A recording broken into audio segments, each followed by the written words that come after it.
Ja, jy gebruik hierdie ook. Kyk. Jy kom maar aan. Kan julle kom maar lekker gaan sit. Welkom, welkom. By hierdie ongelooflike spesiale derde gesprek in 'n reeks van 5 Bruggen-Hoofden gesprekreeks van SASNEF, wat die wisselwerking tussen die Nederlandse en Vlaamse en Suid-Afrikaanse letterkunde bietjie bekyk en bevoel en gesels en allerlei interessante dinge doen. Dis vir ons 'n voorreg om vandag hier 'n hele paar interessante mense te verwelkom. Ek wens ek kon almal van julle se name noem. Hier is 'n hele paar professore. Ek gaan sneaky wees en die kamera op julle sit sonder dat julle weet dat almal wat in die buiteland na julle luister, weet wie is almal hier vandag. Baie welkom almal. Dis lieflik om julle hier te hê. Vir al die Universiteit van Wes-Kaapland, hoe maak geraas? Dit is lieflik om julle hier te hê. Professor Yves Tjoen, julle weet wie hy. Het julle nou al ordentlik agtergekom wie hy is en waar hy inpas? Mooi, almal skud hulle koppe. Hy is verbonde aan die Universiteit van Gent en werk as 'n buitengewone professor vir die Departement Afrikaans-Nederlands op Stellenbosch. Hy is ook deeltyds aangestel in Praag, gaan vind uit by watter universiteit. Hy werk saam met Alwyn of Dr. Alwyn Roux van Unisa aan die Vision Keeper projek om Afrika te verbeel en is natuurlik baie lief en weet alles van niemand anders nie as Breitenbach. In Gent doseer hy Nederlands en Afrikaanse letterkunde. In 2014 was hy promotor van die eredoktorsgraad wat Breitenbach aan die Universiteit Gent ontvang het. Hy is ook voorsitter van die navorsingsgroep Gentse Sentrum vir Afrikaans en die studie van Suid-Afrika en promotor van die leerstoel Suid-Afrika, tale, letterkunde, kultuur en maatskappy. En nog 'n hele paar ander interessante boeke soos Kontet wat gevolg het en jy kan ons sommer 'n bietjie meer vertel oor jouself later. Jy gee mos nie om nie, Yves. Maak geraas. En voor ek haar aan die woord stel, maak ordentlik geraas vir Dr. Anastasia de Vries. Skrywer en dosent, ons weet nie van watter universiteit nie, maar ek vermoed dis Universiteit Wes-Kaapland. Nee, jy skrywer. Jy skryf soms, maar genoeg dat jy al deel gevorm het. Baie melk en 2 suikers, daar het ons die bewys wat jy deel in is. En jy is ook rubriekskrywer van die jaar gewees in die Media 24 groep en gesekondeer na die Universiteit van Stellenbosch as Media 24 se Rykie van Renen genoot. Jy het nie geweet ons het op jou gespaai nie, né? In 2010 neem sy Barashal Greef oor as boekredakteur van Rapport. Van die toekennings wat sy met haar journalistiek verower sluit in 'n Mondi-toekenning vir kreatiewe skryfwerk, die FHK-prys vir ondersoekende journalistiek en FETSAS-toekenning vir voortreffelike onderwysverslaggewing. Sy verlaat Rapport aan die einde van 2012 en in Januarie 2013 is daar 'n klomp studente wat ontsettend bly is dat jy 'n dosent geword het by die Universiteit van Wes-Kaapland. Is dit nie wonderlik nie? Daar is jy die Afrikaanse dosent. En jy is baie geliefd as ons luister na al die hande klap en geraas vandag. En jy is veral 'n praktiese gebruiker van die taal. Ons ken jou as uitgesproke en jy staan jou vrou en ons is baie lief vir jou en dankie dat jy vir ons vereer met jou teenwoordigheid vandag. Over to you and Yves.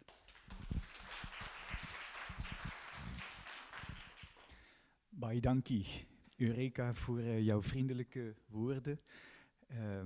Hartelijk welkom, Anastasia. Het is goed jou terug te zien. Fijn dat jij kon ingaan op de uitnodiging om hier vanochtend bij SASNEF van gedachten te wisselen. Op die brug tussen Afrikaans en Nederlands, maar die brug is heel veelzijdig en we zullen over die veelzijdigheid met elkaar praten. Ook het publiek wil ik van harte welkom heten. Een aantal bekende gezichten, ook de studenten. Vind ik fantastisch dat jullie op een koude zaterdagochtend hier naar Pinelands komen om naar jullie docent te luisteren, naar wie jullie al de hele week moeten luisteren. Het is een voorrecht om met jou te kunnen praten. Wat Eureka nog niet vermeldde, maar waar ik wel eventjes aandacht wil op vestigen.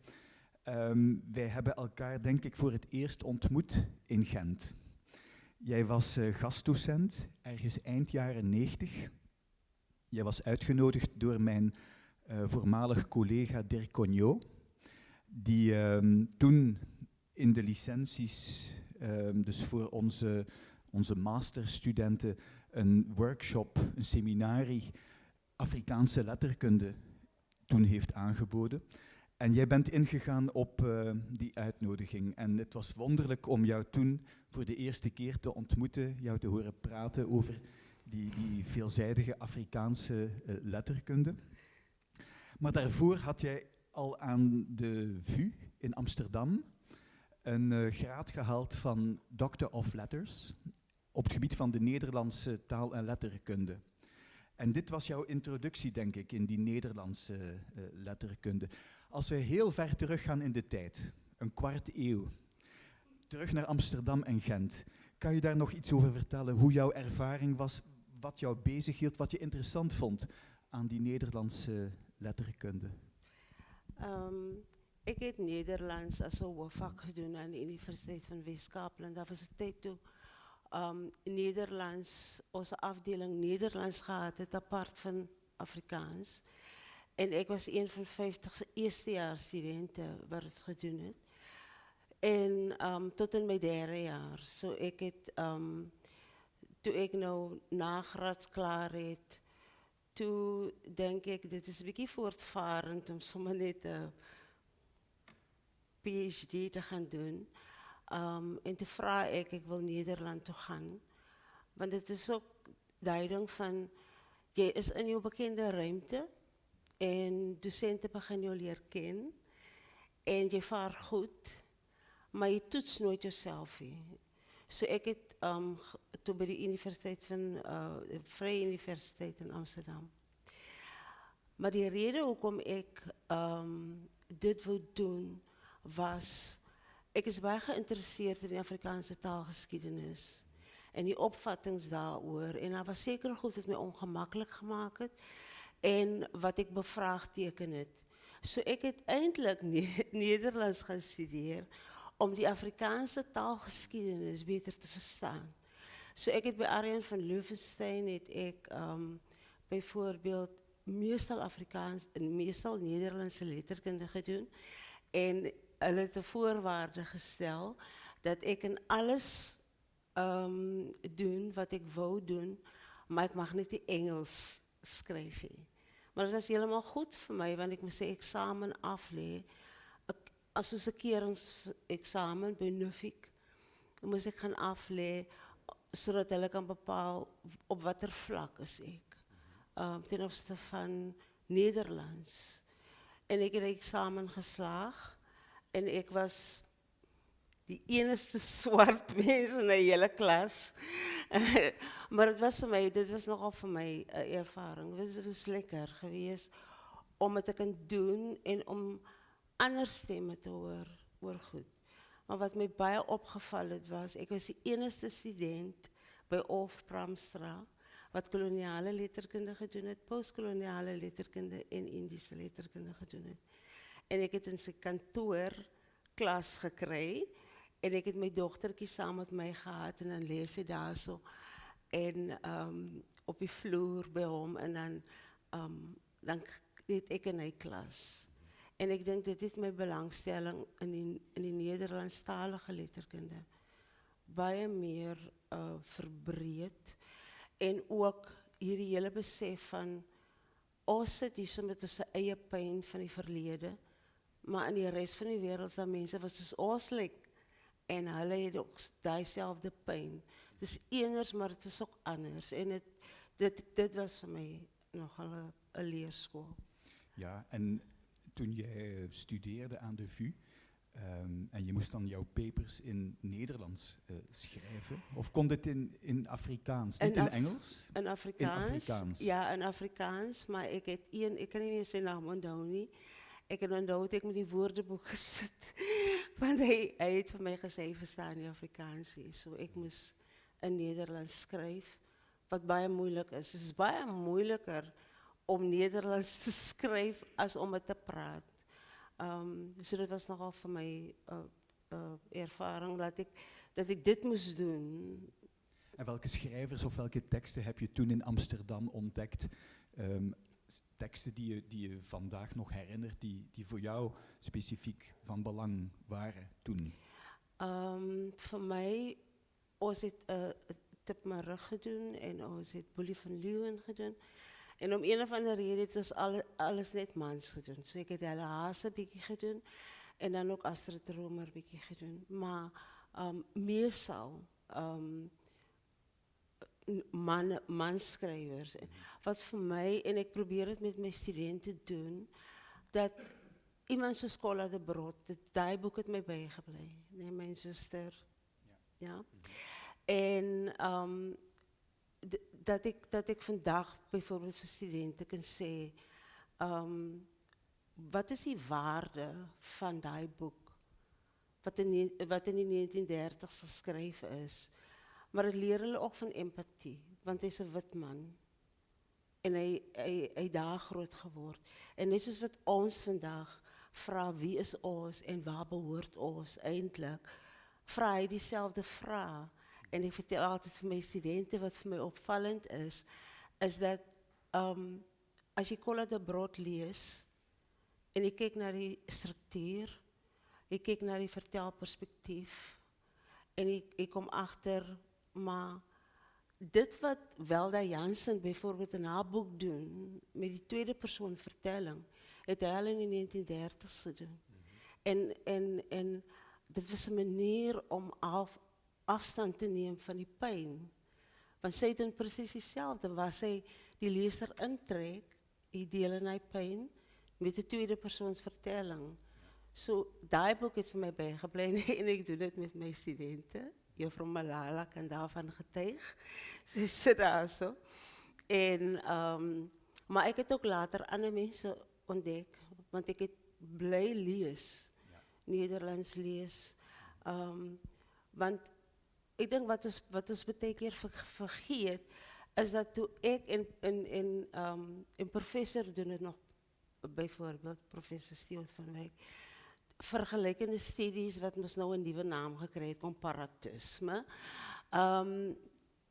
Ons het al vergelykende studies gedoen. Ek was in my 3de jaar toe ek vergelykende studies gedoen het. En dit was vir ons 'n bonus, dat ons byvoorbeeld Nederlands kon betrek. Want ons het ook Caribbean literature gedoen, maar dan het jy hierdie breë verwysingsraamwerk, waar het nie net gaan oor Engelse, Caribiese letterkunde en Afrikaans, die vergelykingen, maar dat ons ook Nederlands kon betrek.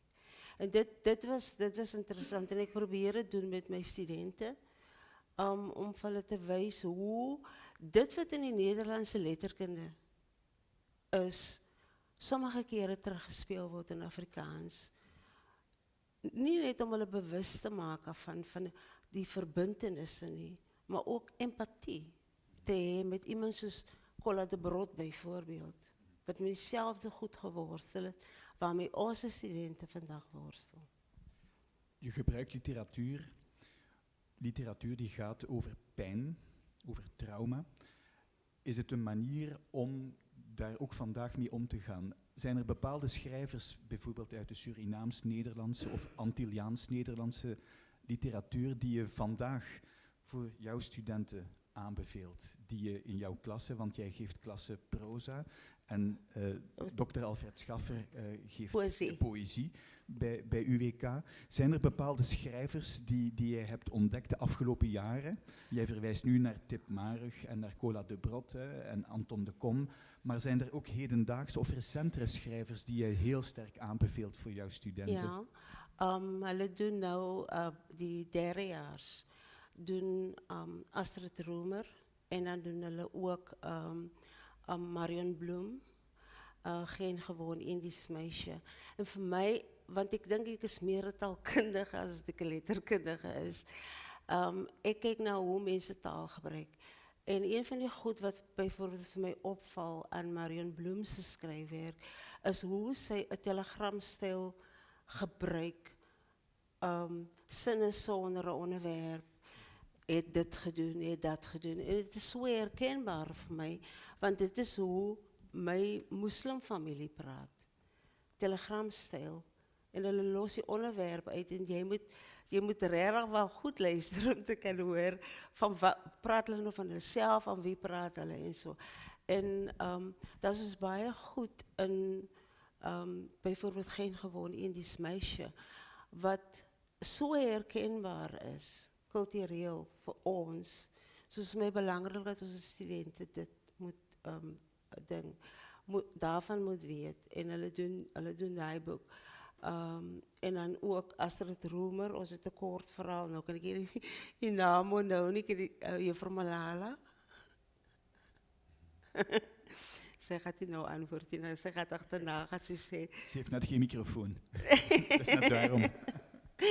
Ja, so daai skrywers. Maar ek wil ook byvoorbeeld jonger skrywers doen. Maar het is vir my belangrik dat die studente die ouer skrywers ook moet doen. Ja. Soos in die tweede jaar doen ons kortverhale. En ons doen Simon Carmichael. Simon Carmichael. Ja. En so ons doen dit, maar is 'n agtergrond. En in die derde jaar, dan doen ons met hulle meer vanuit die kolonies, die voormalige kolonies, sodat hulle die verbande kan sien. En ek hoop dan dat hulle leer om nie net na die geskiedenis te kyk as iets wat ons seer gemaak het, maar dat hulle empatie kan hê met mense wat soos hulle lyk, maar wat ook nie soos hulle lyk nie. Ja, jij bent aangesteld voor Afrikaanse letterkunde, maar ook Nederlandse letterkunde. In elk geval tot 1999, lees ik op de webpagina van UWK, was je aangesteld voor Nederlandse taal- en letterkunde, Ja. Afrikaanse variatietaalkunde en Afrikaanse taalgeschiedenis. Dat is wat UWK vermeldt. Ja, ek het veral saam met professor Willem van Zyl het ek gewerk in die afdeling Nederlands en ek het Renaissance letterkunde aangebied, maar ook 17de eeuse taalkunde, dis nog altyd my belangstelling, en ook Middel-Nederlandse letterkunde en taalkunde, maar dan ook moderne Nederlandse letterkunde, want dit is vir ons mense is dit sommige goed is onbegrijpelijk. En dan moet je het verduidelijken. Om een voorbeeld te noemen, in de aanslag. Dan behandel je de aanslag met die studenten. En dan zeggen die studenten, maar hoekom is hulle so dom? Hulle kan ons oor die dakke hardloop, nee? En dan moet je vir hulle verduidelijk, maar dit is niet zo makkelijk, he? Want het is niet van sprang van een dak naar die ander dak, nie. Want die dakke loop allemaal aan mekaar, mense, het rykies huise, so. En op een terrasje zitten, het is vir hulle iets vreemd. Tot jy vir hulle sê, o nee, maar julle weet mos as julle op 'n jaard sit. Nee, hoe gaat het daar? Nee. Nou, dat gaat so daar. En om die verbande vir hulle, om Nederlands vir hulle nader te bring, na die huis toe. En soos bijvoorbeeld wanneer hulle, want ons wil ook, daar is nog groot belangstelling om Nederlands aan te leren. Hulle wil Nederlands praat. Nou, Nederlands het vormen wat Afrikaans het. So jy moet dit vir hulle verduidelik, want hulle verstaan nie, hoekom is dit ek ben, jy bent, hy, en daai soort van, totdat jy vir hulle sê, maar die struktuur van Nederlands is soos Engels. Nederlands het persoonsvorme, net soos wat Engels het het. Nou moet hulle die skuif maak in hulle kop, weg van Afrikaans af. So jy moet dan noodwendig dit in Engels verduidelik. So, ja, ek het dit gedoen, maar nou het Ik is aangesteld bij IWK om Afrikaanse letterkunde aan te bieden. Ja, Ik bied niet Nederlandse letterkunde aan, want dit is mijn belangstelling. ja. Aangesteld voor Afrikaanse letterkunde, Nederlands is jouw belangstelling. Zou je dan kunnen stellen dat jij vanuit dat comparatistisch perspectief, dus dat vergelijkend perspectief, ook in jouw klasse teksten van Zuid-Afrikaanse, Afrikaanstalige schrijvers die in Kaaps bijvoorbeeld schrijven, ook inbrengt? Wanneer jij dan bijvoorbeeld over die Surinaams of Antilliaans-Nederlandse letterkunde praat, dat jij vanuit dat vergelijkend perspectief ook praat tegelijkertijd over Kaaps-Afrikaanse letterkunde, dat je teksten van Ronelda Kamfer of Lynthia Julius of Jolyn Phillips of Ryan Pedro, dat jij ook die teksten met jouw studenten bespreekt vanuit zo'n vergelijkend raamwerk. Niet noodwendig, nee. Maar ik verwijs daarna. Want ik schrijf zelf niet over vergelijkende letterkunde, nee, want ik denk dit is het terrein wat nou snuif getrapt wordt. Daar is baie mensen wat daarover schrijven. Ik schrijf niet daarover. Ik stel meer belang in die een vergelijking tussen die geschiedenis van Nederland en Nederlands en Afrikaans en Zuid-Afrika. Want ik denk dit is een groot leemte in onze taalgeschiedenis. Dat ons herhaal diezelfde goed, onbetwist, meeste van die tijd. Maar ik zal verwijzen bijvoorbeeld naar werken wat ik ken in Afrikaans, wat overeenkomsten toon met die Nederlandse. Zo, Ja. Zelf heb je wetenschappelijk onderzoek gedaan naar de rol van het Afrikaans in de Rooms-Katholieke Kerk in Zuid-Afrika. In het begin van ons gesprek verwees je ook naar jouw belangstelling voor Afrikaans en die taalgeschiedenis. En je zei toen nadrukkelijk, bepaalde opvattingen over die geschiedenis van Afrikaans zijn, zacht uitgedrukt, discutabel. Verkeerd misschien zelfs. Ja. Kan je iets zeggen over jouw andere opvatting van Afrikaans ten opzichte van de gestandaardiseerde of de kanonieke verhalen die door sommige mensen over die geschiedenis van Afrikaans worden naar voren geschoven? Ja, dit is voor mij een van de voordelen van mijn studie in Nederland, is dat ik amper een soort van hyperkritisch gemaakt is om anders te kijken, om anders te kijken naar die geschiedenis van Afrikaans. Want ik moet toegeven, op die vlak van kleur en van ras, en zelfs op grond van geloof, vooral ten opzichte van die moslimgeloof, heeft Afrikaanse taalgeschiedenis al baie goede vordering gemaakt. Maar op het gebied van die Afrikaanse kerktaalgeschiedenis is daar niks gedoen. Nie. Als je mens kijkt naar hoe goed herhaald wordt, zoals bijvoorbeeld, die geschiedenis van Afrikaans wordt noodwendig gekoppeld aan die gereformeerde kerken. En dan komt die hele ding van die protestantse hervorming komt ter sprake. En dan zeg ik voor mezelf, maar mensen zoals Otto de Jong en Vrijhof, wat onlangs overleden is, bevraagteken dit. Want als je mens kijkt naar bijvoorbeeld die hervorming en die rol waar het gespeeld heeft in die vorming van taal, dan in ons koppel dit die Afrikaanse taalgeschiedenis daaraan, dan is het verkeerd. Want die hervorming in Nederland het bijna 50 jaar nadat het in Duitsland begin het het eerst in Nederland plaatsgevind. En het het niet begin by die gereformeerde kerken nie.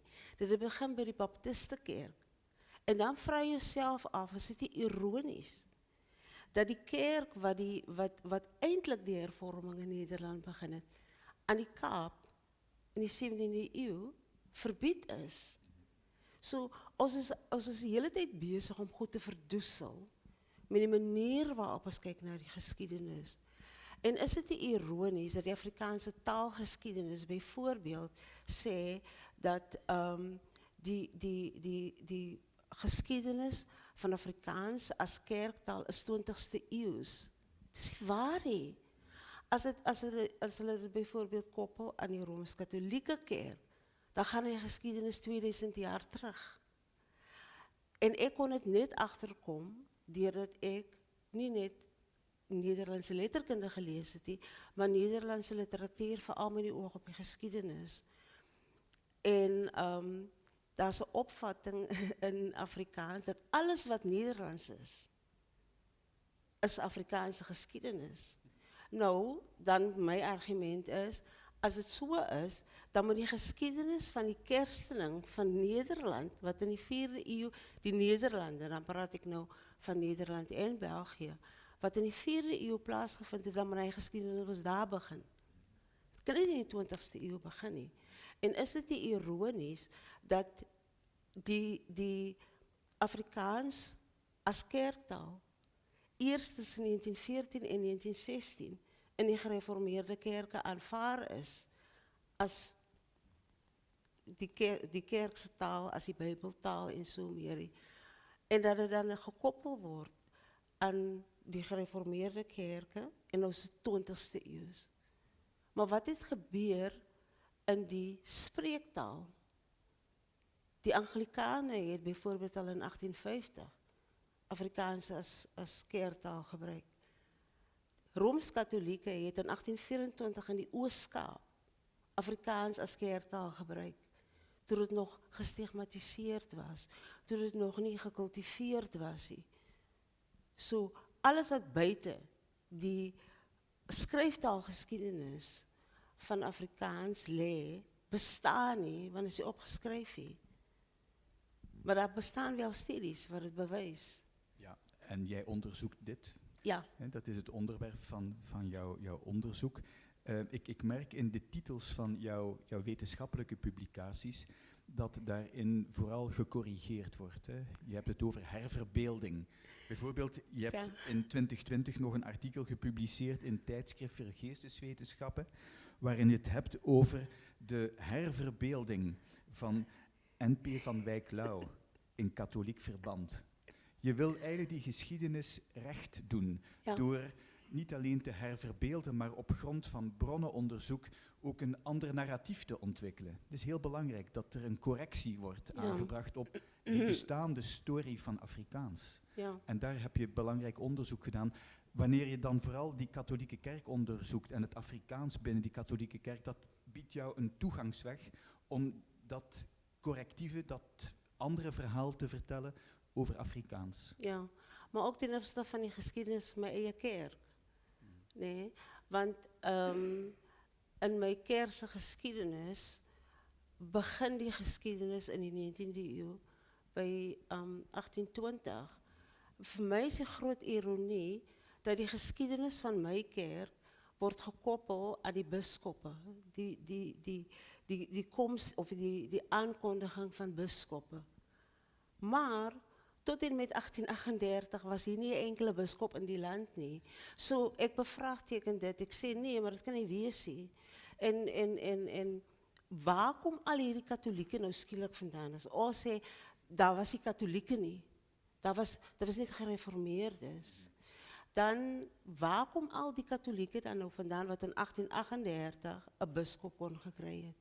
Of in 1820 'n biskop aangekondig, maar hy mag sy voete hier gesit het nie. Want die katholieke kerk was saam met die baptiste kerk verbied. En die enigste kerkverband wat toegelaat is die gereformeerde kerke. So, ek probeer daai geskiedenis ook regstel, want die toevallighede is vir my te veel.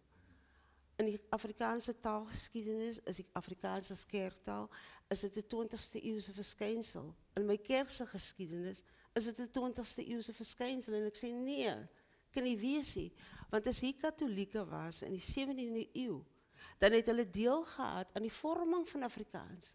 En dan moet ons die kerktaalgeskiedenis herbekyk. Dan moet ons kyk na, maar wie was hy so gewees? Almal was hy gereformeerd nie. En om te sê dat mense is gedoop, gereformeerd en nou het hulle almal tot die gereformeerde kerk behoort. Dit werk nie so nie. In die katholieke kerk, as jy gedoop word, is jy katholiek. In die gereformeerde kerk het dit in die 17de eeu so gewerk nie, maar hulle is onbewus van die geskiedenis. So ek bring ook haar geschiedenis in en sê nee, dit is onaanvaarbaar dat julle geschiedenis so doen. Want in Nederland bijvoorbeeld, het die ding van die geloof van die heerser is die geloof van die land. Dit het nie gegeld nie. So, hoe kan julle daai vat en sê, maar dit was die norm vir almal? Is dit ook een soort dekoloniale blik op die hele geschiedenis? Ja. Ik zie in een van jouw publicaties, jij noemt zelfs letterlijk in die titel, die verborgen geschiedenis.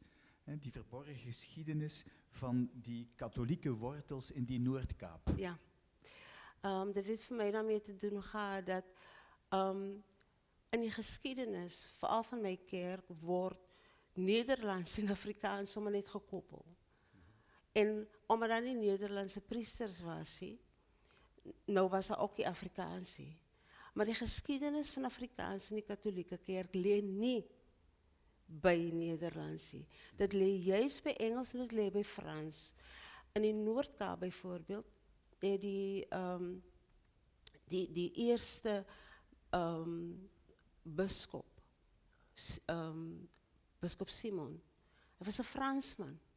En hij vertelt in zijn dagboek, en dit is een onderongende, wil ik zeggen, bron in die katholieke kerk, dat, en weer eens een geschiedenis vol ironie, want dat boek is in Engels vertaald, niet in Afrikaans, in Engels, so dit is een bestaande document. En hij vertelt daarin hoe hij saans om die tafel zit en Afrikaans leert. En hij noemde het the Dutch of Africa. Hij zei dit is moeilijker als de Dutch of the Netherlands. En hoe het aanleert. En in die Westkaap bijvoorbeeld, leer die geschiedenis van Afrikaans, leer in die katholieke kerk, leer bij een Engelsman. Ja. Wat vertellen hoe hij Afrikaans geleerd het bij een 14-jarige seun. En hoe hulle in die park gesit het en hy dit geleer het, the Dutch of Africa. Ja. So. Dus we moeten die verwantschap tussen Nederlands en Afrikaans toch wel herbekijken dan. Zeker als je het vanuit dit onderzoeksperspectief beschouwt. Ja. Ja. Ja. Jij bent een bijzonder betrokken docent. Jij bent ook actief als rubriekschrijver. Je hebt behalve jouw academische aanstelling en het feit dat jij als lector, als docent werkt bij UWK, ook een maatschappelijke stem. Dat werd daarnet door Eureka al eventjes gememoreerd, namelijk jouw betrokkenheid bij Rapport, bij Die Burger, die rubrieken die jij 2 wekelijks publiceert in Vrije Weekblad. En dan krijg je hier in Baaienmelk en 2 Suikers, krijg je dan een soort selectie, een antologie. Het is een bloemlezing uit jouw rubrieken. Hoe belangrijk is het voor jou als academisch onderzoeker, als universitair docent, om ook voor een breder maatschappelijke context, voor een publiek van belangstellenden, dit soort opvattingen, correcties ten opzichte van die kanonieke geschiedenis te kunnen articuleren? Ja, ik denk enige academicus kan zeggen, allemaal wonder zeker hoeveel mensen lezen artikels. Als je gelukkig is, is het 2 mensen, Ja, dit is al veel. die 2 keerders. Nou in mijn kop, ik kan niet wat ze uitwerking het dit op mensen, verander het rechtig waar mensen ze denken. So ik gebruik dan mijn rubrieken om zekere goed te doen. Ik is grootgemaakt door een onderwijsma. En zij het ons niet toegelaten om te klagen. Want dan is het altijd gezegd, nou, als je nou klaargeklaard, dan wat is die oplossing? En ik vraag gewoonlijk van mijn studenten, ook als ze komen met een probleem, dan zeg ik, ja, oké, ons het nog gepraat over die problemen, nou wat is die oplossing? En om rubrieken te schrijven is voor mij die oplossing. Dat ik een breder publiek kan bereiken, dat ik hopelijk mensen ze denken kan veranderen. Want voor mij, die reden waarom ik een journalist geworden ben, in de eerste plek, was omdat ik was dus een gat vol, rechtig waar, net gat vol, van die beeld wat uitgestraald wordt over mij mensen en die burger. Ons verskyn op die voorblad wanneer dit bendegeweld is, of as 'n moord, of daar is iets opspraakwekkends, maar dit is altyd negatief. En toe het ek vir myself gesê, as niemand anders die narratief gaan verander, sal ek dit doen. En dit is hoekom ek 'n joernalis geword het by die Burger. Al wou ek nie vir die Burger werk nie, want vir my was dit 'n wit koerant. Maar toe het ek daar gaan werk en ek het begin om rubrieke te skryf oor kultuurgoed. Veral oor kultuurgoed en omdat in my gemeenskap leef daai opvatting van ons het hier kultuur nie, ek is baie jammer, niemand smeer 'n baby uit soos 'n breinvrou nie. Nee, en van waar kom dit? Hoekom smeer ons ons baby's uit? Nee, hoekom doen ons sekere goed? En ek wil dit duidelik maak. Wat gaan aan in my gemeenskap as daar nie geweld is nie? Want niemand is 24/7 'n slagoffer nie. En ek wil wys, wie is ons wanneer ons nie uitgebeeld word as slagoffers nie? So, dit is my belangrik. En nou is dit ook vir my belangrik om teen die narratief in te praat dat Afrikaans besig is om te sterf.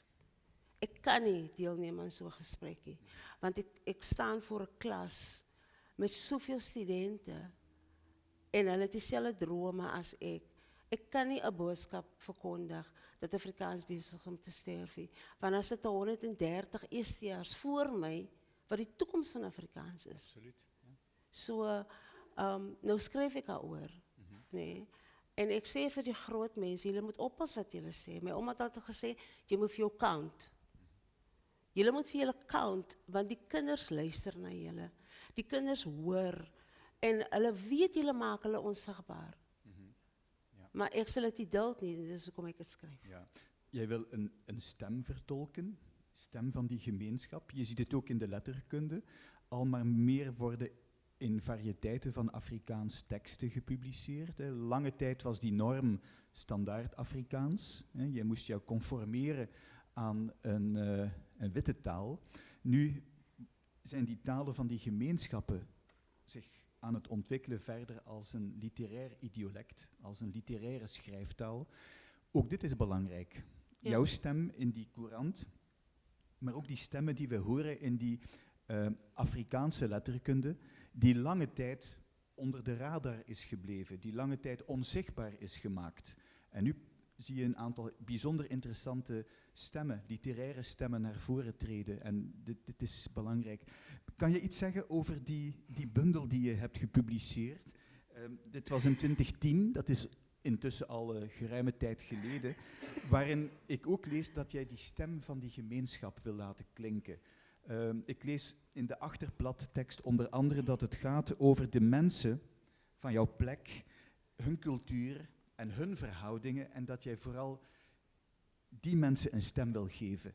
Is dit ook een manier om een correctie aan te brengen ten opzichte van die lange tijd witte Afrikaanse letterkundige kanon waarin alleen die leefwereld van wit mensen is verbeeld? Ja, die titel van haar boek, Baie melk en 2 suikers, kom uit 'n verhaal uit. Nee? En dit is die voorblad. Ek het in die straat groot geword. My ma bly nog daar, sy woon nog daar. En van my susters woon ook nog daar so. Ek is 'n tipiese Lane kind en ek wou baie graag 'n ander beeld skep. So die titel kom uit 'n verhaal uit van 'n ma wie se kind na jare terugkom huis toe. Maar die ma het nie vermoë om vir die kind te sê welkom tuis nie. Ek is bly jy toe weg gevind nie.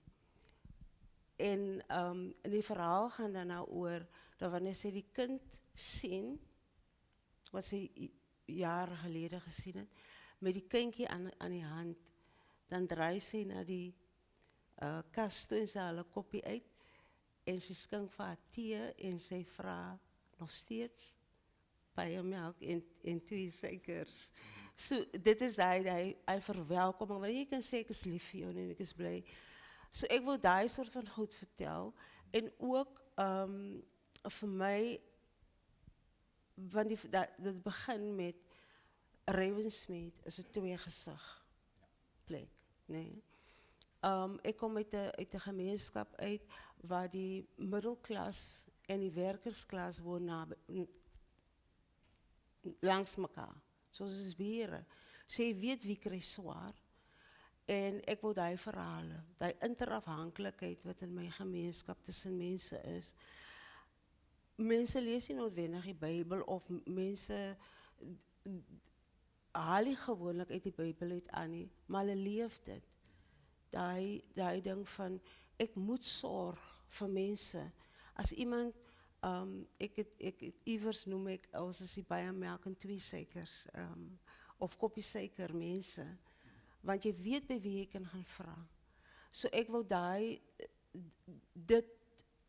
die ander kant van die geweld, want mense is bang om in ons plekke in te kom, want hulle sê, nee, maar is gevaarlik, nee.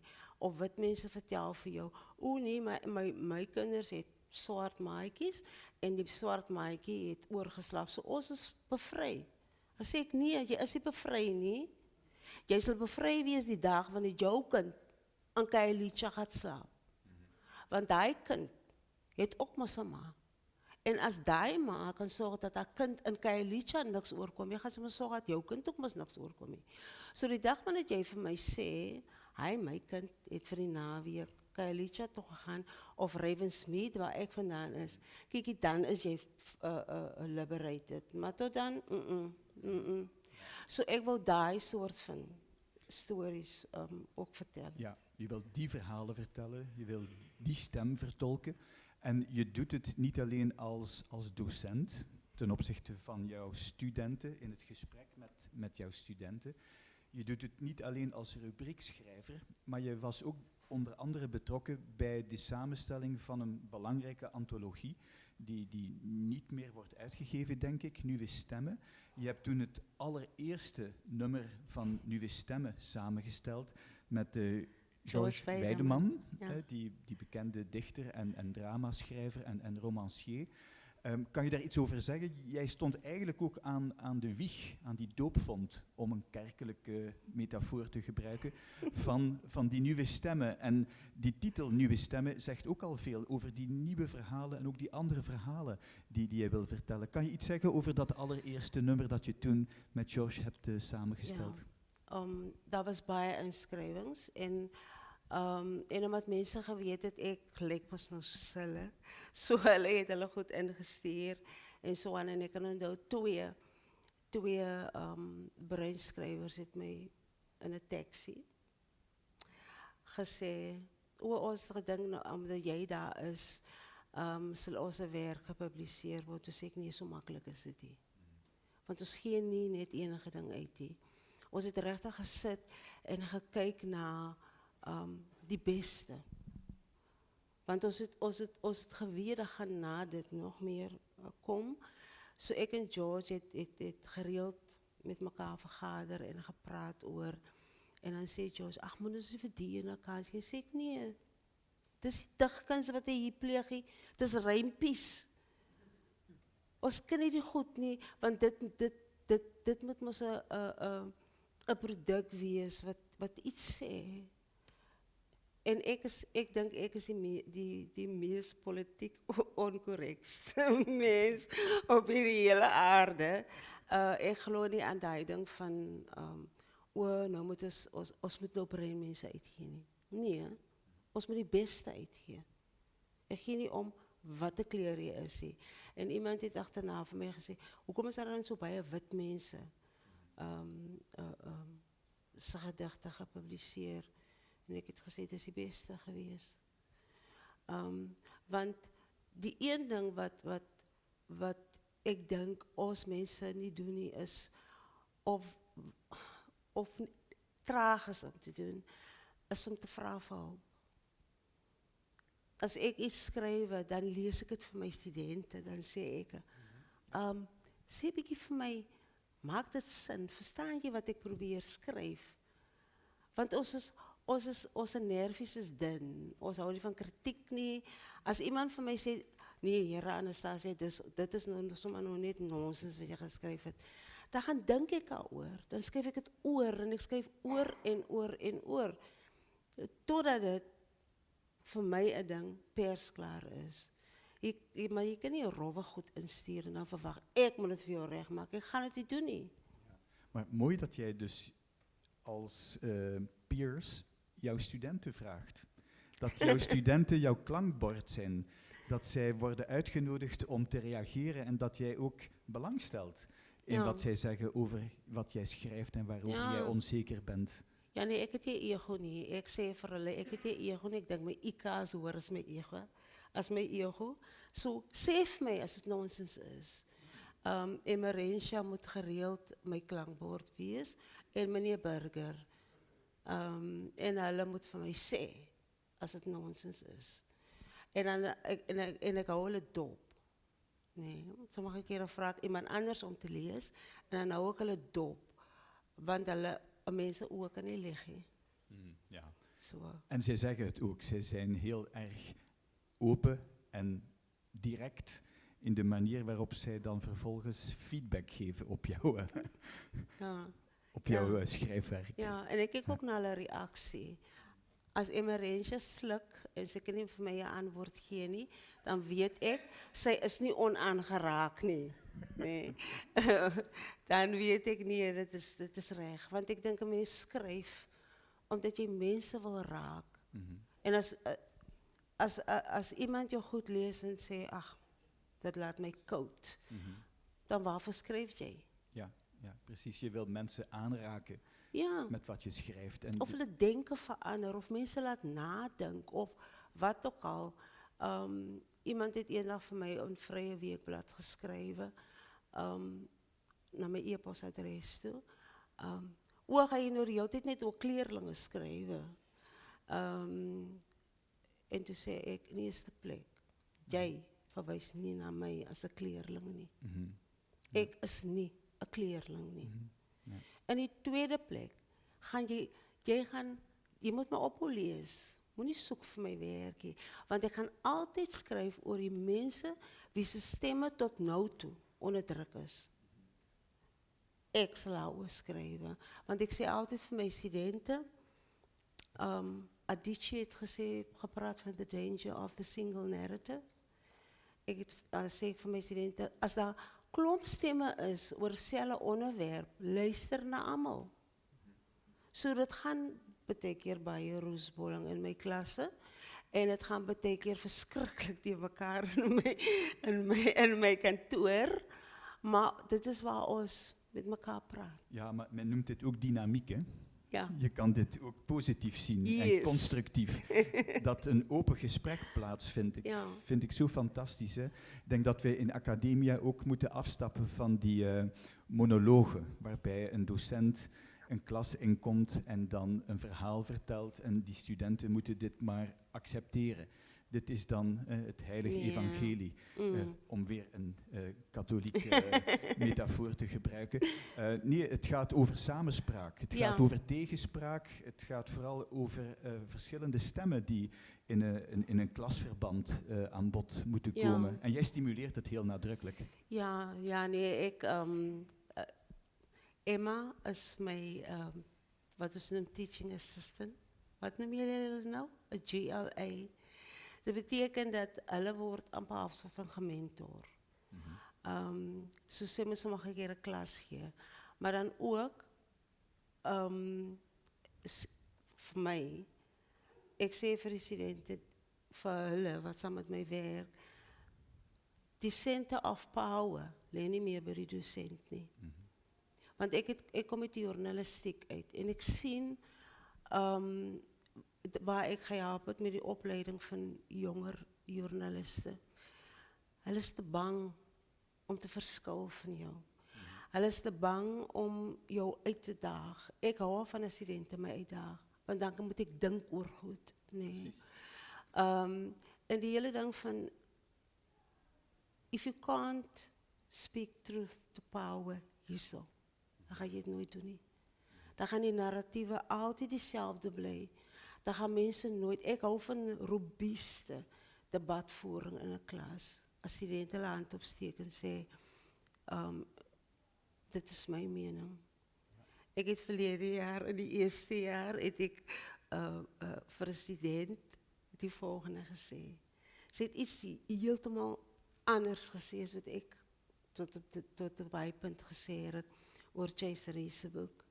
En ik was zo beïndrukt en ik zei, geef vir daai meisiekind 'n bier.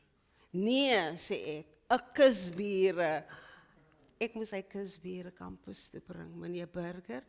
En AJ moest mij helpen, want hulle heeft mij tot verantwoording geroepen. Ja. Maar het is belangrijk om in een klasverband studenten te engageren. Ik leer ook van mijn studenten. Ja. De misvatting is dat jij bent aangesteld om vanuit jouw alwetendheid, die onbestaande is natuurlijk, om een verhaal te vertellen. En zij moeten dit verhaal dan maar accepteren. Terwijl het net interessant is om hun verhalen te horen, Yes. om hen gelegenheid te bieden, die ruimte te geven Ja. en ook die tijd om hun verhaal te kunnen vertellen. En daar leren wij als docenten vervolgens weer van.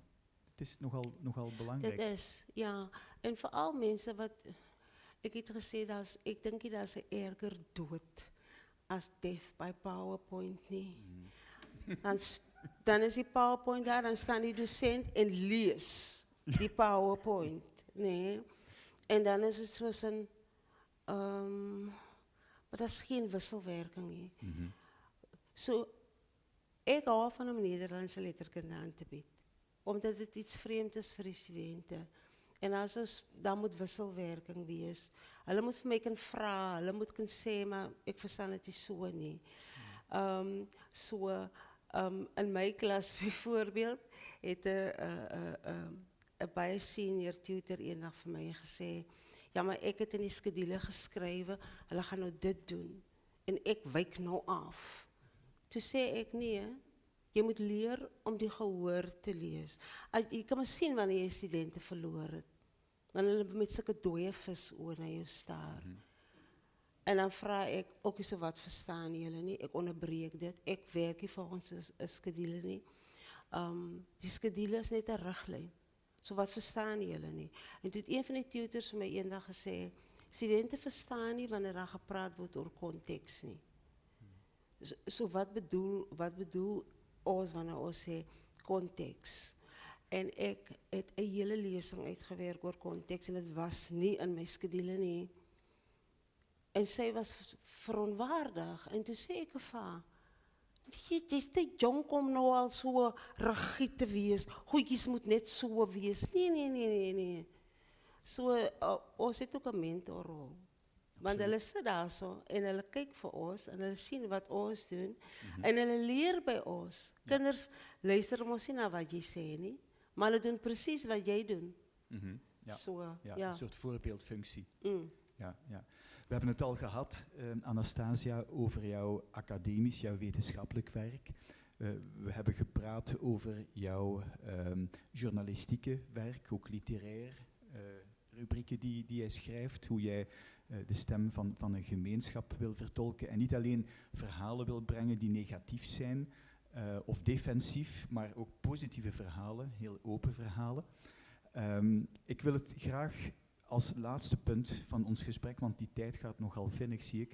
Ik wil het ook hebben over jullie departement bij UWK, Departement Afrikaans-Nederlands. Wat ik denk in het academische landschap in Zuid-Afrika nogal uitzonderlijk is, in die betekenis dat dit een bloeiend departement is met baie studenten. Ja. Bijzonder geëngageerde studenten ook wel. Tegelijkertijd hoor ik die klaagzang over Afrikaans. Je hebt er net al eventjes op gealludeerd. Dit zou slecht gaan met Afrikaans. Je krijgt het bekende verhaal in de media. Terwijl Afrikaans een van de meest ondersteunde talen van dit land is. Er zijn literaire feesten, er zijn media, er is heel veel geld. Er is zelfs een universiteit met private middelen opgericht, wat heel sterk gericht is op Afrikaans. Wat is die magische formule van jullie departement om zoveel studenten, leergierige, interessante studenten aan te trekken en dat dit een bloeiend departement is met te min personeelsleden, denk ik? Ja, ons is 4 permanente mensen, ons het 2 jonger docenten wat ons gementor het, geïdentificeer het as hulle toon belofte. En nou is hulle in ons departement. Die een is letterkunde en die een is taalkunde. Ik weet niet wat die formule is, maar ik denk dat dit daarmee te doen dat ons is baie deeglik bewus van dat ons kom uit dieselfde omstandighede van onze studenten en ons betaal terug. Want ik zeg altijd, als ik iemand zoals Willem van Zijl gehad het, waar was ik vandaag? Want toen ik in mijn eerste jaar was, het heeft van mij gezegd, jij gaat in mijn voetsporen volgen. Ik was dus ik het niet verstaan nie. En so wat hij voor mij gedaan het, geef ik terug. Maar ik zie het ook bij iemand zoals onze departementshoof, wat altijd zei, als ik naar hulle kyk, dan zie ik mezelf. Ik heb die eerste dag dat ik klas gegeven heb, ik in tranen uitgebaars. Want dit is mij soos een... Ik heb in diezelfde lokaal gezet, ik heb diezelfde groot dromen gehad. Hoe ga ik hulle help om recht te laten geschieden aan hulle dromen? Is ik in staat om het te doen? En die besef, toen ik mij kom krijgen, dus ik in tranen. En een van die studenten het naar mij toe gekomen en heeft me aan die arm gevraagd. En heeft gezegd, moenie worry nie, ons is ook maar bang. en het is hy ding van, ik denk ons wys ons menselijkheid. Ik is niet skaam om in een klas te zeggen, ik versta niet. Of ik weet, als een student mij vraagt en ik weet niet. Dan is ik eens soos een, Here, nou gaat ik nou wijs, ik ken niet dit. Nee, ik zeg, ik weet niet. Maar ik zal gaan uitvinden, of er is iemand in die klas wat kan helpen. Maar om terug te komen naar die magische formule, is het een verraaier in ons midden? Nee. Tyron Ferreira. Hij was verleden jaar in die derde jaar. En ik heb hem geroep. Ons vrouw voor die studenten. Wie wil honneurs doen? Wie gaan dit doen? Wie gaan dat doen? En die verstommende is dat uit die klas, die derde jaar klas, die dag toen ik zei, mensen, als jullie wil honneurs doen, kom praat met ons. Want ons moet vele beursen krijgen, ons moet zorgen dat jullie beursen krijgen. Ons moet vele sê waar we jullie kunnen aanzoek doen en dit. En het was verstommend. Bijna 10 studenten het gekomen en gezegd, maar ik wil honneurs doen. En wat we doen is, meneer Burger en Emma, wat ons nou nagraads is, moet die derdejaars helpen met hulle aanzoeken. Om honneurs te doen, maar ook met beursen. So hulle moet hulle sê waar kan hulle gaan. En ik onthou dat ik voor die verraaier verleden jaar geroepen heb en gezegd. Hij was uitstekend in Nederlandse letterkunde en ik heb gezegd, joh, ik zal het zo lijken als jullie toch honneurs wil gaan doen. Vrachtig gaan doen, honneurs in geografie. Maar, hij is elke dag in ons departement, niet Tyron? Ja? Hoekom?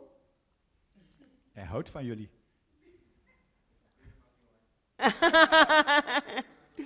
Ja, bij studenten sê, die departement Afrikaans en Nederlands bij IWK is voor hulle huis weg van die huis af. Een thuiste. Ja.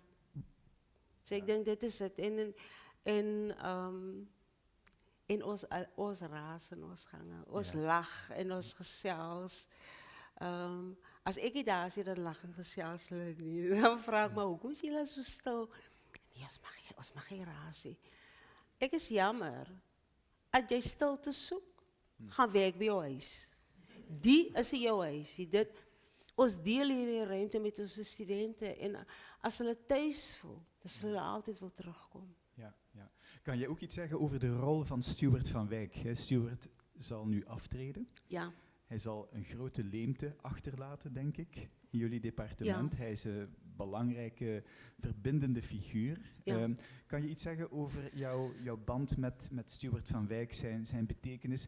Ik wil nog niet op dit moment een soort afscheidsrede uitspreken, maar ik denk dat de rol van professor Van Wijk bijzonder is. Ja, hij heeft departementshoof geraakt in in het tijdperk van die geschiedenis van ons departement, toe ons departement eindelijk, ik was al weg al, maar hulle is letterlijk gesneden met de retrenchments, afleggings, en dat baie min mense oorgebly.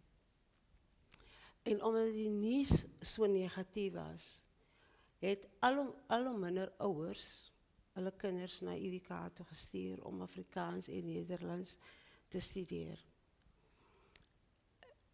So uiteindelik was hy iets soos 30 studente en Stuart het hy departement laat groei. Hoe hy dit gedoen het, weet ek nie, maar hy departement het gegroei. Ons het in 'n jaar het ons iets soos meer as 100 swart studente uit die Ooskaap wat Afrikaanse taalverwerwing gedoen het, wat Afrikaans kom aanleer. En ek dink dit het ook baie te doen gehad met die dosent, Annemarie Swart. Sy was 'n uitstekende taalverwerwingsdosent. En dit was die eerste keer in die geskiedenis van UWK dat swart studente op die kantoor van die dekaan afgestorm het en geëis het dat hulle 'n tweede jaar Afrikaans wil doen. En dit was nogal 'n moment geweest. En dit het alles in onder Stuartse leierskap gebeur. Want hy het die departement van verskraling opgebouwd tot wat het vandaag is. Ja, monumentale betekenis denk ik hè, voor de studie van Afrikaans en Nederlands bij UWK. In de Westkaap in het algemeen. Wat ik mij soms afvraag, jullie hebben een bloeiend departement met heel veel dynamische collega's, met wellicht ook een iets wat ander curriculum op gebied van Afrikaanse letterkunde dan bepaalde andere departementen in dit land. Waarom wordt zo min samengewerkt? Binnen het Kaapse Forum, je hebt UCT, je hebt Stellenbosch. Dat zijn universiteiten die in elkaars nabijheid liggen. Ik weet natuurlijk dat Dr. Alfred Schaffer bij jullie te gast is. Maar waarom ben je dan niet te gast bij Stellenbosch bijvoorbeeld? Want daar zijn ook weetgierige studenten die andere verhalen willen horen over die Nederlandse en Afrikaanse letterkunde. Of is dit een moeilijke vraag nu? Ja, dat is een moeilijke vraag, Andries. Nee, kijk, ik geloof me niet aan. Saggiespraat is duivelsraad. So, my kantoordeur staan oop. Ek gil in die gang af. Emma! En vir die en ons praat hard. Maar by hulle is het stil. Maar ons is bevoorreg dat ons een van hulle beste het, nee? Alfred. Ja. En Alfred kan getuig as ons Gatsby's dinge of sushi in die kantoor. En dan het is vir ons lekker om vir Alfred te hê. En ja, natuurlijk sou ons wou. Die enigste manier, of die enigste plek waar ons eintlik met mekaar saamwerk op akademiese gebied, is wanneer hulle ons vraestelle moet modereer. Of ons studente se eksamens moet modereer. Maar wat 'n ander samenwerking is daar? Maar min samenwerking dus is dit institutioneel, want dit ligt voor de hand. Hè. Die universiteiten zijn zo nabij. En jullie hebben studenten, Stellenbosch heeft studenten, zij hebben gemeenschappelijke belangstelling voor Afrikaans en Nederlands. En dan denk ik, ja, uitruil van docenten en studenten is heel voor de hand liggend. Ja, maar ons is te min. Hulle het baie docenten, maar ons het net 4. Eindelijk net 4. Ja. En ons, soos ek bied bijvoorbeeld Nederlandse letterkunde vir tweedejaars en derdejaars aan, maar ek bied ook Afrikaans vir die taalpraktyk aan. En ek bied ook mediakunde vir die eerstejaars aan. En ander mense het ook ander modules wat hulle aanbied. So het is baie moeilik om te specialiseren, dat ek wil specialiseren, want ek dink ek wil in 'n boksie gedruk word nie. Maar het is moeilijk om te specialiseren en hulle kan specialiseren. So, ek dink het is ook net meer as reg dat hulle sou verwag dat ons dan specialisten moet wees op hulle gebiede. Ja, ja. Ten aanzien van de studenten kan ik zeggen dat mijn universiteit in Gent, in België, al heel lang een samenwerkingsakkoord heeft, niet alleen met Stellenbosch, ook met UWK. Mijn collega Annelies Verdolage is aangesteld als buitengewoon hoogleraar bij jullie in het departement. Ja. Hè. Zij is ook al een paar keer op bezoek geweest bij UWK. Ik kom komende donderdag langs Bij ons, bij jullie, ja. omdat dokter Marnie Bondhuis mij heeft uitgenodigd voor een middaguurlezing. Dit zal heel erg aangenaam zijn om ook de collega's en de studenten te ontmoeten. Wanneer ik dan iets kan vertellen over mijn onderzoek. Wat ik de studenten dus kan zeggen, er is dus een uitruil met Gent. En er is een overeenkomst tussen de universiteiten. Wij willen aanmoedigen, ook door meer beurzen ter beschikking te stellen via de Taalunie, dat ook meer studenten van UWK die gelegenheid krijgen, ook financieel, die gelegenheid krijgen om een semester lang in Gent hun studies te ondernemen. Ja. En het zal wonderlijk zijn om studenten ook van UWK in Gent te mogen verwelkomen. Ik denk dat we dit gesprek onder collega's ook nog moeten voeren. Ja. Om dit nog te stimuleren. Die uitruil van docenten, maar ook van studenten. Het is overigens veel te lang geleden dat iemand van UWK bij ons aangesteld was. Dat was jij, eind jaren 90. Daarmee begon ik dit gesprek ook. Marnie Bondhuis is geregeld te gast in België. Zij geeft dan voor onze masterstudentencollege. Ik moet zeggen dat dit altijd door onze studenten ontzettend gewaardeerd wordt. Hoe zij ook praat over Afrikaanse letterkunde. Niet op de kanonieke manier, niet op de klassieke manier die intussen denk ik achterhaald is, maar op een veel opener manier, op een meer diverse manier, in alle opzichten divers. Ik wil jou in elk geval zeer van harte danken voor jouw tijd. De tijd was veel te kort om verder van gedachten te wisselen. Ik vond het heel bijzonder om jou te gast te hebben in die reeks Bruggenhoofden. Ik wil tot slot met jou goedvinden, Anastasia, ook de zaal, het publiek, de gelegenheid bieden om misschien een paar vragen te stellen. En daarmee wil ik ook altijd afronden. Mag ik iemand het woord geven? Iemand die een vraag wil voorleggen aan mijn collega, dokter Anastasia de Vries. Misschien wel een van de studenten wil feedback geven op ons gesprek. Misschien dingen die ze niet voldoende heeft beklemtoond. Iets wat meer aandacht verdient in het gesprek. Ik weet dat jullie een zeer open-minded studentengroep zijn met een uitgesproken mening die jullie ook expliciet maken, articuleren, hoor ik van mijn collega. Is er iemand die graag nog een vraag wil stellen of een opmerking heeft? Ja. En dan vervolgens denk ik ook jij.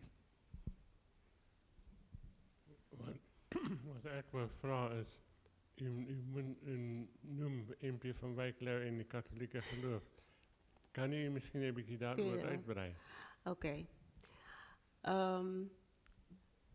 Mijn argument was dat de katholieke kerk is schatplichtig aan MP van Wijklauw. Die eerste doctorale studie over Afrikaanse en katholieke verband is onder de begeleiding van MP van Wijklauw aan de Universiteit van Witwatersrand gedaan. Door een priester, vader Dirk Gomes. En hij heeft het onder MP van Wijklauw gedaan. En voor mij, en ik ga een gedeelte praten van ironie, maar de ironie is dat die priester het behoort tot die Dominicanen. En die Dominicanen keert terug in de gedicht van MP van Wijklauw, die honden van God. En dat gaat terug op de geschiedenis van de Inquisitie. Want die Dominicanen was die drijfkracht. Dit was nogal voor mij interessant. En hoe NP van Wijklauw geholpen het, samen met Karel Skuman, die vertaling van die handboek van die Legioen van Maria, waartoe ik ook behoorde toen ik een kind was. Dat hulle dat handboek in Afrikaans vertaal het. En dit het die blauwdruk geword vir die vertalings tot op hede. So hy het 'n groot rol gespeel. Dat wanneer ons praat van samenwerking tussen mensen van verschillende kerkverbanden, dan vertelt die katholieke kerkgeschiedenis een baie interessante verhaal. Want die eerste woordeboek, die eerste woordenlijst van Afrikaans het gekom uit hulle departement uit. Professor Smit was die eerste taalverzorger van die woordenlijst wat uitgegee is deur 'n Engelse priester, Vader McGrath. So die samenwerking tussen protestanten en katholieke was baie meer innig en baie meer reëel as wat die geskiedenis voorgee. Hierdie ding van Romeinse gevaar en ja, dit is... Ik kan de lectuur zeer aanbevelen. Tijdschrift voor Geesteswetenschappen.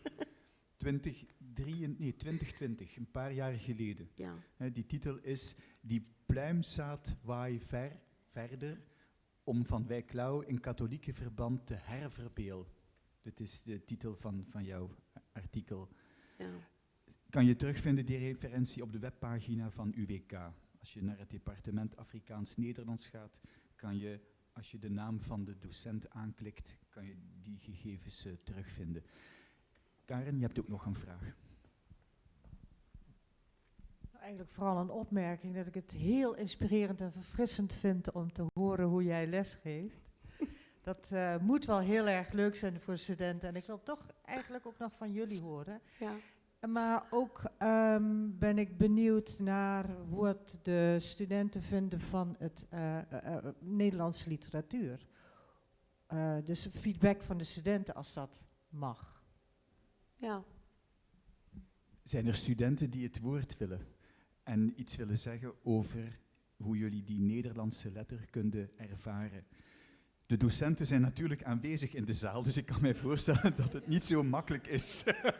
Nee, maar jullie mag het zeggen. Ja, kan ik iemand het woord geven? Kan ik iemand van jullie aan het woord laten? Goedemorgen allemaal. Ik zal zeggen, ons ervaren baie, dit is een nieuwe wereld wat voor ons opgemaakt wordt, maar het is ook baie interessant. En dit stel ons ook in staat om ander mensen se manier van skryf te, kan ek sê, ervaar. En ook die Nederlandse geschiedenis, soos Anna gesê het. Dit leer ons meer in diepte en het stel ons ook in staat om verbanden te trekken. En dan is daar ook kort verhalen of verhalen wat ons doen, waar ons zelf bij kan aanklank vindt. Maar dat is so ver van ons af, maar daar is ook mensen wat dit gaan waar deur ons gaan. So, ja, dat helpt ons bij in die verband. En dan stel het, ik zal zeggen, ons zien nog uit om meer te leren. Ons wil het graag praten en leer schrijven en beter leer verstaan ook. So, ja.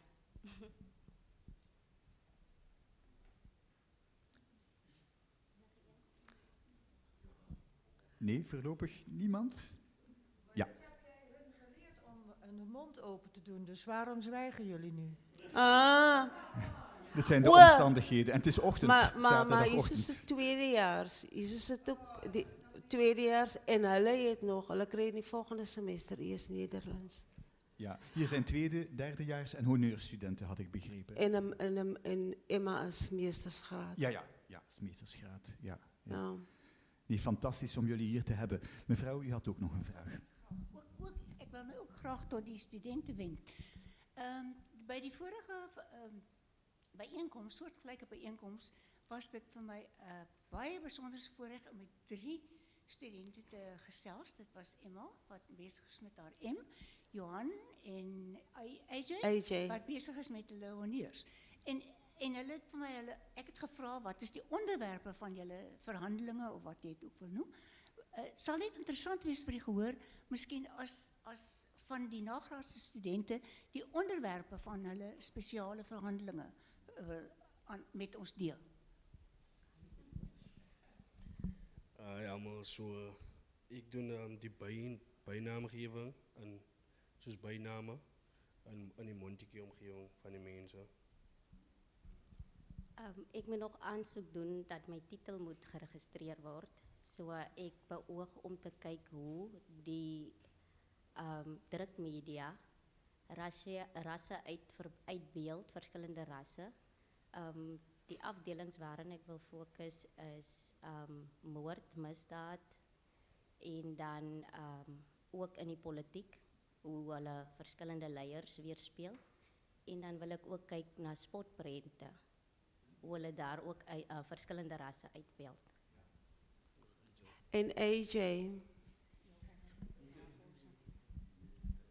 Goeiemorgen allemaal. goeienaand. Nee, ik was al heel tijd, ik was al boer geweest. Zo. Ik is een universiteit bij UWK en ik ga kijken naar, is oorspronkelijk een Nederlandse boek door Kader Abdullah, wat vertaald is door Willem van Zijl naar Afrikaans toe. Ik kijk naar die Kader Abdullah's Poëtica in de 1001 Nachten. En dan kijk ik naar hoe hij hemzelf ingevoegd heeft in die boek om hemzelf uiteindelijk onsterfelijk te maken. Dus ik kijk daarna uit die lens van Poëtica. Ja. Hartelijk dank en welkom. Zijn er nog studenten die iets willen zeggen over hun belangstelling? Belangstelling voor onderzoek, wat jullie belangrijk vinden in die Afrikaanse of Nederlandse letterkunde. Maar ik begrijp ook dat het misschien een beetje ongemakkelijk voelt om hier nu... Nee. Misschien moet ons die verraaier vra hoekom hy die Nederlands verstaan het.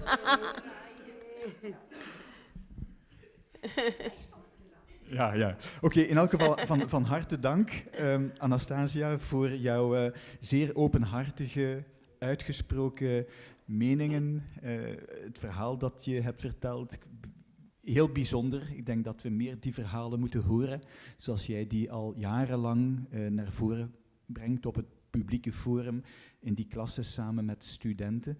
Ik wil jou daar zeer voor danken. Dank ook om tijd vrij te maken.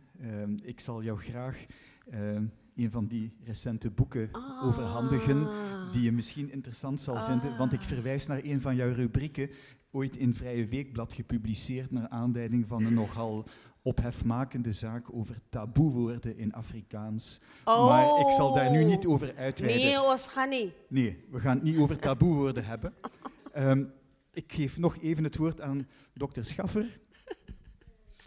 Ja, net ons nog gaan afsluiten. En ik ben ontzettend al baie gesels hoor, maar ik wil toch van je horen, Mickey, in het publiek. Wat is jouw dromen voor, want jij is nou nog volgende jaar betrokken bij UWK. En daarna is het een heel open, vrije toekomst wat je tegemoet gaat. Wat is jouw dromen voor die laatste tijd bij UWK? Wat wil je nog doen? En wat is alles jouw plannen voor daarna? Want ik meen, jij praat nou... je praat nou van Stuart, wat een groot leemte achterlaat. En het is absoluut waar. Maar jij gaat ook. Dus, hoe denk je erover? Denk je al erover? Wat is jouw dromen, toekomstplannen enzovoort? Ik hoop om,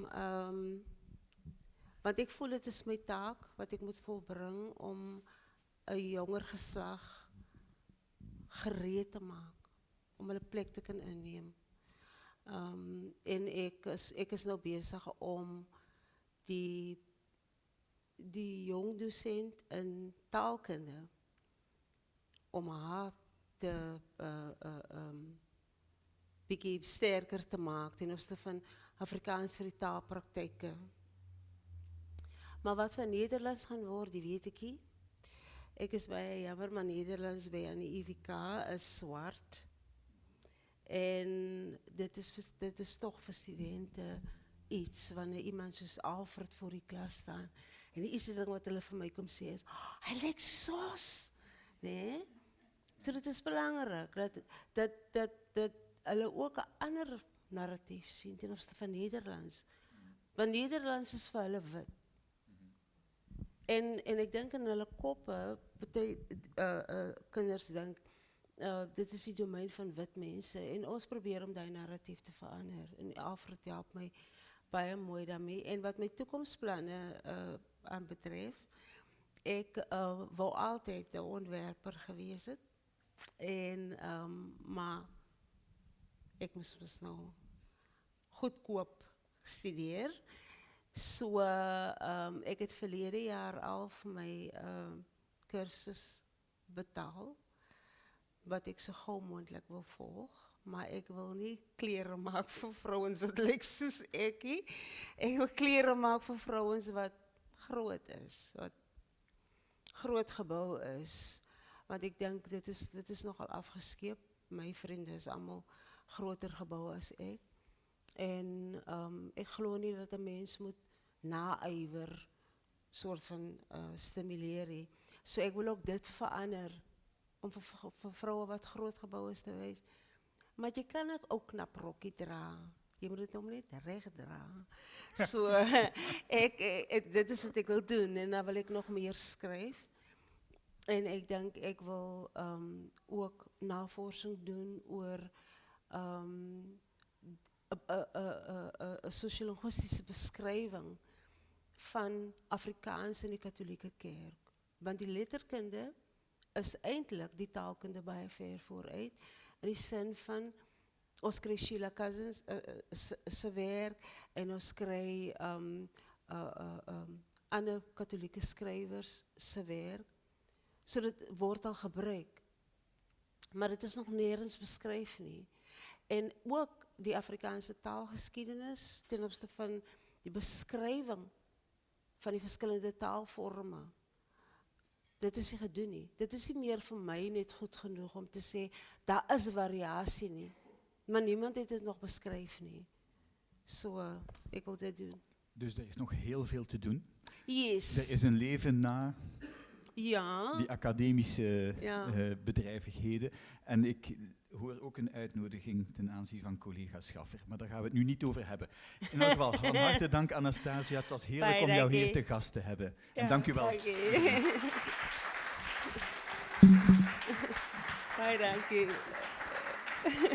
Zou je dit nog willen tekenen? Oh ja.